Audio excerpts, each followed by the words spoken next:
Okay, so where do you want to go, man? Let's just go right into it and talk, Ty. Let's talk about fresh food versus cooked and dead food. And, you know, basically what you taught me was when we cook more food, we kill it. It's just going to put a lot of pressure on the body.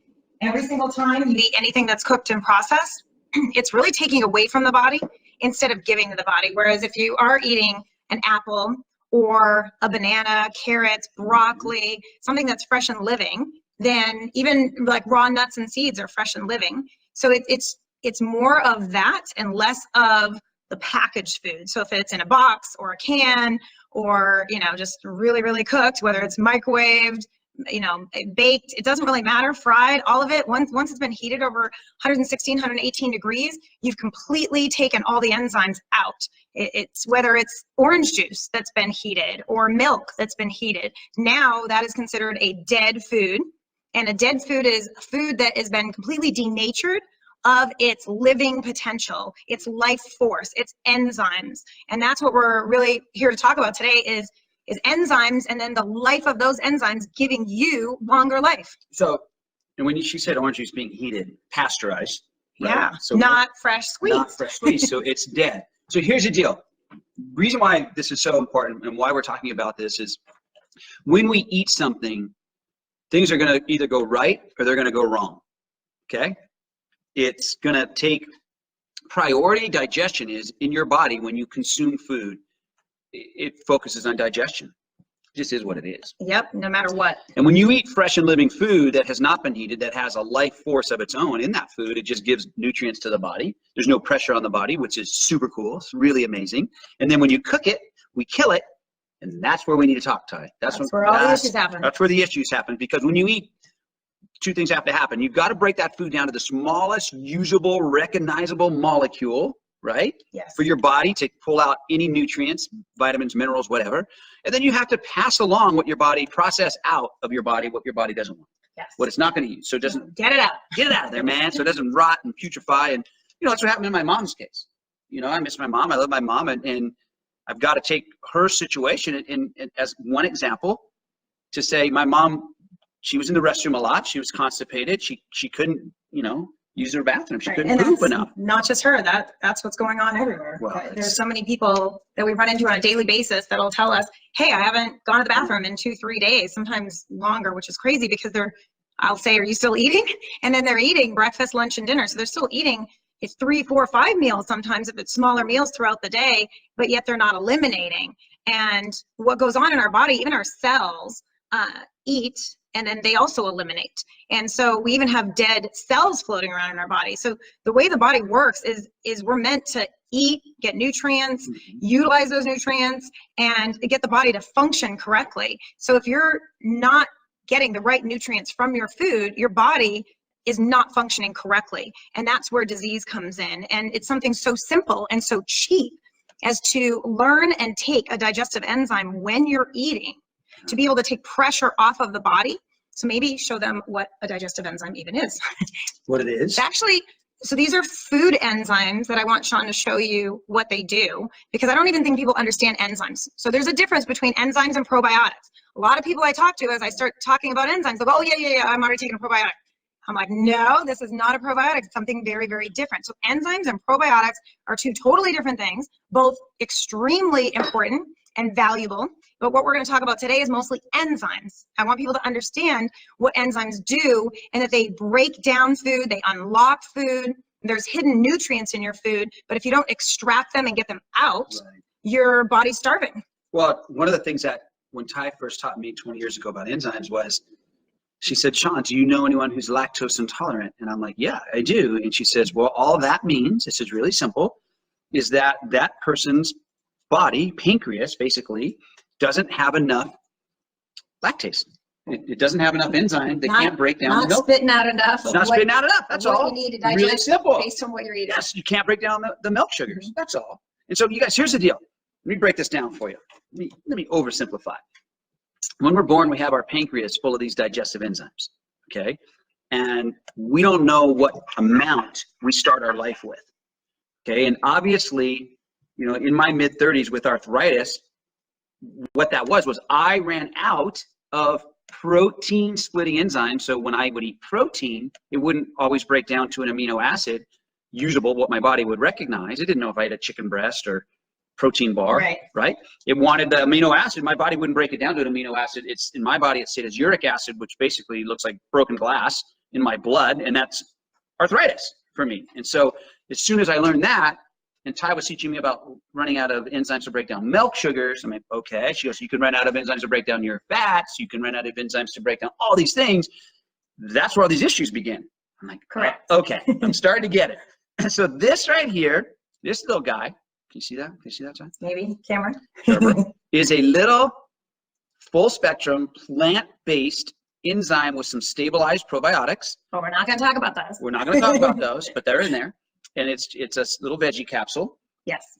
And I'm going to show you how this works. I take this, and you should take this. Every single person on this planet that eats anything cooked or maybe even processed, it's dead. You need to take this. And why? Well, you don't know how many you have. Every decade or so, you lose about 10% of your ability to digest an entire food group. And the whole, the doctors and people, nutrition, they're all figuring this out finally. Ty's been saying this for 20 years. Now everyone's starting to catch up, which is great. Even the ones that are catching up, though, they're not teaching you this. No, so it's, they're not. They're not teaching you. But the gut's everything, man. It's your immune system's in there. Everything starts with digestion. Everything is about gut health, and they're starting to realize that. I'm going to show you something real quick that Ty showed me 20 years ago. Here's a pudding. You see that? Funky. Let me stir that guy up real quick. This is just something that's cooked and processed. Yeah, so definitely don't get hung up on the pudding. So this is just, it can be actually any food that Sean's stirring. It could be whatever you ate tonight. It could be a burrito, it could be pizza, it could be steak, it could be lentils, it could be sweet potatoes. If they were cooked, they're dead. That's what this is representing. And then Sean stirring it is mimicking the stomach's peristalsis action. Yeah. The wave-like motion that's going to work your food. And then, did you already add it? Nope. No. Okay, so he could stir this all day. Just wanted you to see how thick and nasty this was. No matter, you guys just saw me stir. It's still in there. It's all thick and bleh. And that can be any food. I mean, I'm sure many of us have left dishes in the sink, dirty, overnight, and then the next day it's all hardened and gross. No matter what it is, a bowl of cereal, pasta, whatever was left over on the plates is hard to even get off of the plates to even wash. So that's basically a lot of our food just sits, and it's a lot harder to break down. So what enzymes do is they're going to unlock the nutrients in the food. So they're going to pre-digest this pudding that we're using as an example of all cooked and processed food that we eat. So once again, it's not about you eating pudding. This is about you eating pretty much anything that's cooked and processed. So unless you're living on raw food, lettuce, tomatoes, cucumbers, celery, and that's raw food. People say, oh, I'm a raw foodist. Really? No. Do you eat 100% raw food? Right. Like always. It's very... We do know quite a bit. It's very hard. A handful of raw food. But yeah, all over the world. We go all over the country and other countries. And let me tell you, we know about 5 of them out of the gazillion people we've seen. Well, 5 that actually are pretty strict about it. Right? I mean, that's, But food is delicious, and there is a ton of it around. And I mean, we've been traveling, and different cultures and people that we visit, they have things that they've been eating for a long time, and then they like to introduce us to it. Let's see, we just left. And I say no, and Charlene says yes. I just tried, because we went and saw Sean's family, Irish side, and I had never tried Irish soda bread. So never had that. It can't be good for you. I don't know if it's good for you. Of course not. My guess is no matter what, it's dead. And then, of course, it was even better with butter on it. So that was dead. Yeah, butter? I did sneak some butter on it. She's getting pretty naughty. So just so you know, but that's what people do. There's different cultures. We went and hung out with some of our Italian friends, and then we get some pasta. I thought you put some ghee on there. Okay, check this out. Yeah, I don't need to keep stirring this. Might have been that. Here you go. Okay, can you see it? Ready? Yeah. There it is, all broken down. Magic. Enzymes just broke it down. Enzymes are magical. They unlock the food. So what just happened is any of the fats that were in here, so like you can see it's like chocolate milk now. It's pre-digested food. So it's funky. But what that does is when you pre-digest your food like that, by taking an enzyme at the beginning of your meal and digesting, pre-digesting your food, your body's not going to call on the pancreas so much. It's not going to, you know, stir up a bunch of hydrochloric acid. So you're going to have less of that chaotic stomach acid going on, and you're getting the nutrients immediately. So let's go over enzymes a little bit. So lipase is an enzyme that specifically digests fats. Okay, so lipase digests fats. And then I want you guys to understand why that's so important. We need fats, good usable fats, so they need to turn into fatty acids in order to build like our phospholipid layers, lipids meaning fats, around our red blood cells. So just that one thing to strengthen our red blood cells is just one reason out of many reasons why you would need to digest your fats completely to a fatty acid. The other thing is think of even fat soluble vitamins like vitamin D. And there's a huge issue with vitamin D right now. So even if you were taking vitamin D and then you didn't have the correct usable fats to be able to hang on to that, that would be an issue. So there's a ripple effect when you don't break your food all the way down. That's just fats, for example, not even talking about gaining weight from not processing your fats, or having, you know, your cholesterol floating around in your body because you're not digesting your fats completely. So then when Sean was mentioning when I had met him, his case was not digesting proteins completely. So those specific enzymes are proteolytic enzymes, protease, protein splitting enzymes. They're enzymes that digest proteins down to their most usable form.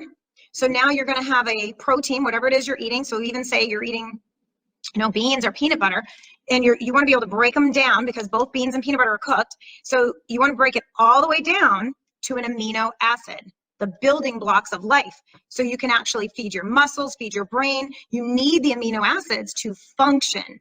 But if you don't break that protein down to its most usable form, it will cause issues in the bloodstream. So in Sean's case, when he was mentioning, it stayed as uric acid. That would be a bad thing. And so you want to make sure that you're processing all of your foods, especially proteins, all the way down. So then another enzyme I like to talk about is the one that digests all of your carbohydrates, which I don't think people think like about your sugars, or even when Sean talked about the lactase, being able to digest that, but also amylase that's in that group of enzymes that's going to break down all of your sugars. So even all of your starchy foods that you're eating, you need to break them down to a very simple form of glucose that the body can use, feed your brain, give you quick energy.